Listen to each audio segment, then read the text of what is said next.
এই বেঈমান ফেরাউন যে আল্লাহর সাথে চ্যালেঞ্জ দিছে, অথচ তার ঘরে থাইকা তার স্ত্রী, এত টাকা, এত ক্ষমতা, এরপরও আমার আল্লাহকে ভুলে নাই। ফেরাউনের সব কিছু একদিকে ফালাইয়া আসিয়া আমার আল্লাহকে আপন বানায় নিয়েছে। ফেরাউন একদিন তাকায় দেখে আসিয়ার ঠোঁটে আমার আল্লাহর নামের জিকির চলে। আসিয়ারে ডাক দিয়া কয়, ফেরাউন এই আসিয়া, আওয়াজ হলো, আওয়াজ কার নাম? কয় আমার রবের নাম। কয় তোমার রব কে? বলে তোমারে যিনি বানাইছেন তিনি আমার রব।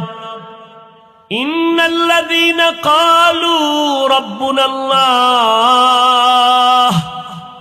ইন্নাল্লাযীনা ক্বালু রাব্বুনাল্লাহু সুম্মা ইসতাকামু ফালা খাউফুন আলাইহিম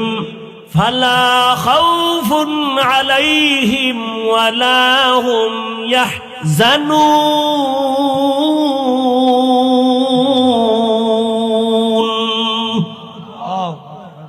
রব্বি আল্লাহ লা ইলাহা গায়রুহু ওয়া নবিহি মুহাম্মদ মুস্তাফাহু। আল্লাহ বলেন তার দুনিয়াতেও ভয় নাই, আখিরাতেও পেরেশানি নাই, আমি আল্লাহ তাকে বিনা হিসাবে জান্নাত দিয়ে দিব। ভাইরা আমার, ফেরাউনের কথায় আসিয়া কয় তোমাকে যিনি বানাইছেন তিনি আমার রব। ফেরাউন বলে সর্বনাশ, মিশরের রব তো আমি, ফেরাউন আমি খোদা।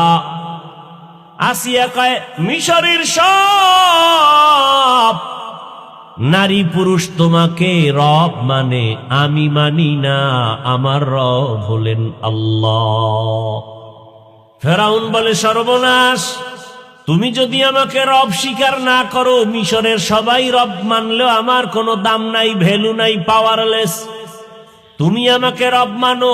আসিয়া কয় না না, তুমি আমারে বাঁচাও না, তুমি আমারে খাওয়াও না, আমারে বাঁচানেওয়ালা আল্লাহ, হায়াত দেনেওয়ালা আল্লাহ, তোমারে আমি রব মানি না।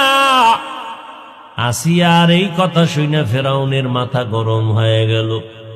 ও পর্দার আড়ালের আম্মা জানেরা, বোনেরা, ভালো করে শুনেন, এত বড় টাকাওয়ালা ক্ষমতাওয়ালা ফেরাউনের ঘরে থাকিয়া আসিয়ার মতো বান্দি আমার আল্লাহকে আপন করেছেন।